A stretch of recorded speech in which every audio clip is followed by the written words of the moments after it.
Hello everyone, my name is Aimless, and if this is your first time here, welcome. Sit down, get comfortable. I felt drawn to talk about this particular topic. I'm not sure what I'm going to call the title of this video, but the word of the day is sensorium. And this is a word that I kind of discovered out of a need to help me wrestle with a lot of the problems that I was wrestling with on my healing journey. If you don't know my story, you can go back to one of my previous videos. I talk about a malicious firing that I suffered, and it was traumatizing, extremely traumatizing. And I have been since down for spiritual maintenance. And this concept that I want to share with you is something that I've learned along my healing journey, and I hope that you'll get something out of it. Now, there's a little bit of a backstory, and it will help a little bit. So, in the midst of my suffering and everything that I was going through, I needed something, some structure to help me kind of guide my way through it, to help me process all the feelings that I was having, and I was having a lot of feelings. I picked up a book on philosophy, like you do when things are falling apart, and it's called Mental Reality by Galen Strawson. Now, admittedly, I've only gotten through the introduction to this book and some of the first parts of it, and that in and of itself, just chewing through that is, for people who know, if you know, you know. I look forward to having the time to chew on this again. But I mention this because the idea of our mental reality is an interesting one, and one that I utilize quite a bit on my healing journey. Because the concept of a mental reality almost feels like a pocket dimension that you only have access to. Nobody else does. I cannot see into your mental reality. You cannot see into mine. How do we describe and share the things that we have inside these little pocket dimensions?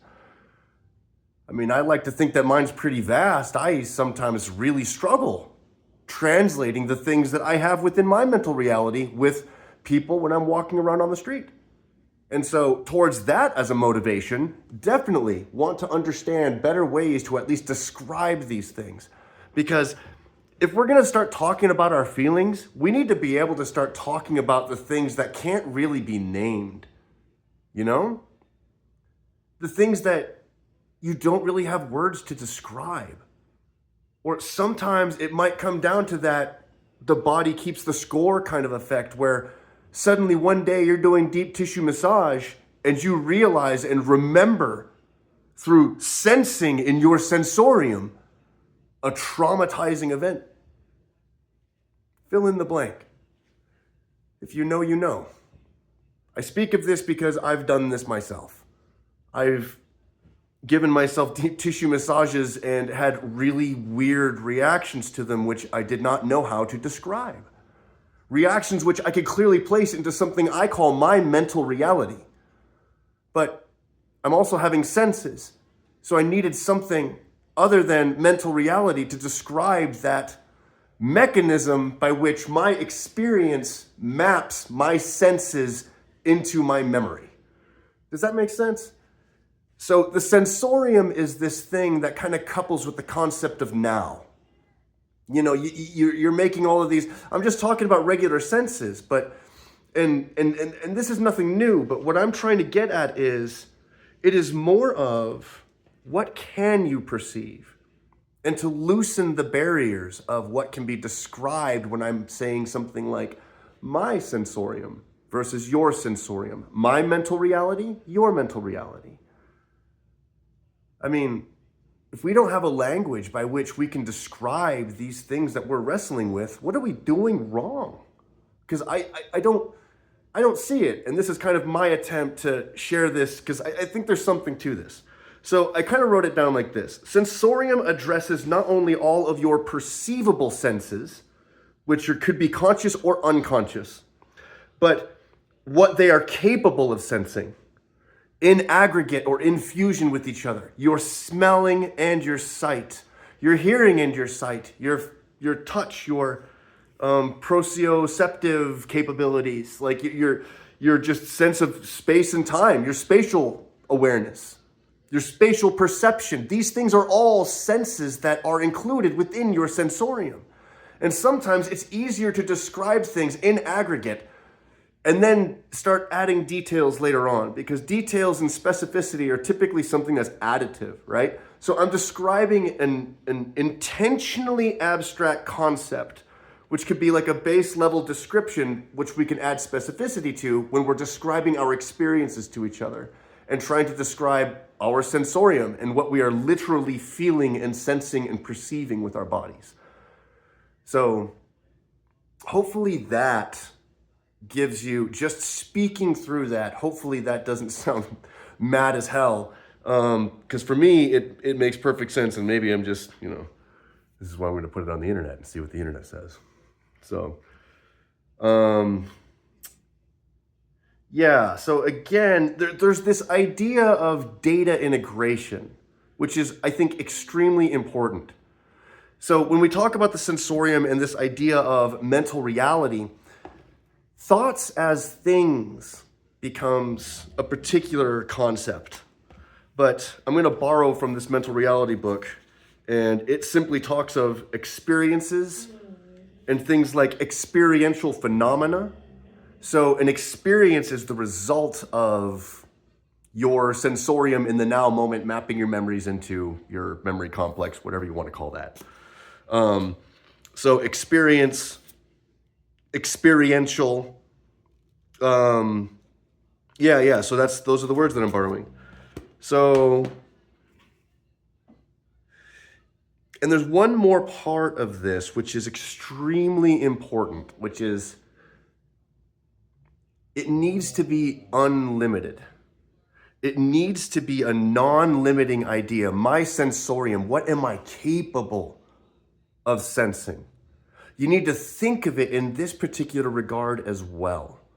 Because if you're limiting your thinking, like, oh, I can't hear that well, already you're not even being open to the idea that you might hear something, right?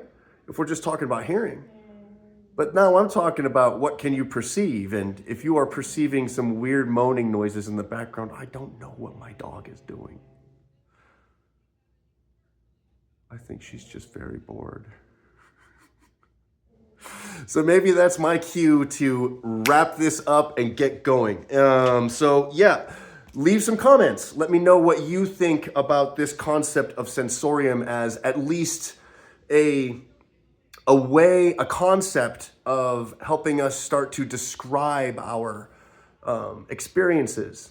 And for me, one last thing. This helped me process and wrestle with a lot of trauma, this idea and this perspective. And that's one of the main reasons why I feel really drawn to come here and share this, because I found such use just in the concept of it. Just from the standpoint of, if I increase my awareness, I can heal myself. If I am aware of something, I can put it into my decision loop, my OODA loop.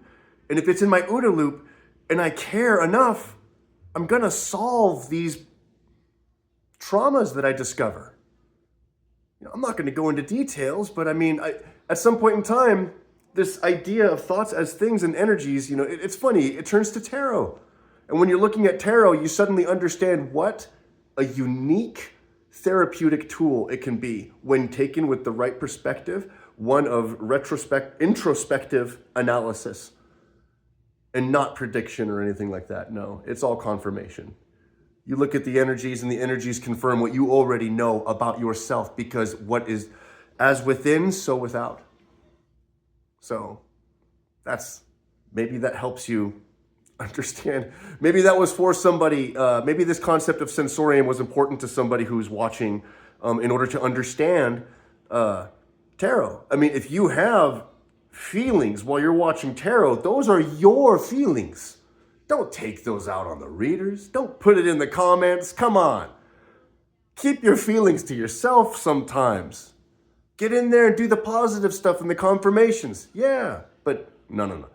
Your feelings are your own, and your sensorium is your own. And the comment section, be kind.